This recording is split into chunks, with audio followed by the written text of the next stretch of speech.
West Ham United Emirateetti Arsenalin 1-0dhaan injifatee deebi'e.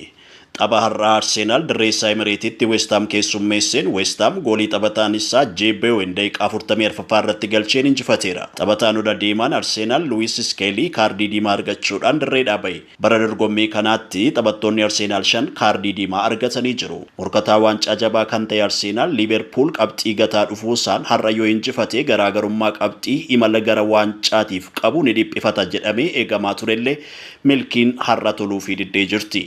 Manchester United ammoo tapha har'a Everton waliin taasiseen 2-0dhaan durfamaa osoo jiru boqonnaa boodaan lubbuu horatee goolii 2 galchuudhaan qabxiin tuffatamne tokko argatee ba'e. Tapha biraa har'a taphatameen kilaboota gurguddoof qormaata ta'aa kan dhufe Bournemouth har'a Wolves harkatti 1-0dhaan injifatamee jira. Tottenham walitti fufiinsaan taphoota baay'ee mo'amaa kan ture har'a bayyaannatee Ipswich Townin 4-1 injifate. Crystal Palace 2-0dhaan Fulham qe'eesaatti injifatee gale. Brighton kilaba zoonii balaa keessa jiru Southamptonin 4-0dhaan injifatee jira. Bor ammoo taphni cimaan eegamu kan Manchester Cityn Liverpool dirree isaa irratti simatudha.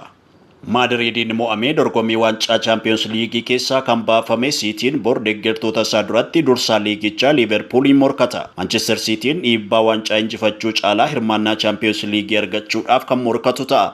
Liverpool Arsenal irraa fagaachuu morkii jabaa taasisa. Dilbata boruu tapha eegamu irratti Mohamed Salah ga'umsa addaarra kan jiru Liverpoolin kufaatii irraa oolchamu laata kan jedhu yaada xiinxaltoota kubbaa miillaati. Bara kana Liverpool galchii Mohamed Salahtiin qofaa qabxii 31 argatee jira. Nunes tapha Liverpool Aston Villa waliin taasise irratti amaleen isaa cabee jira.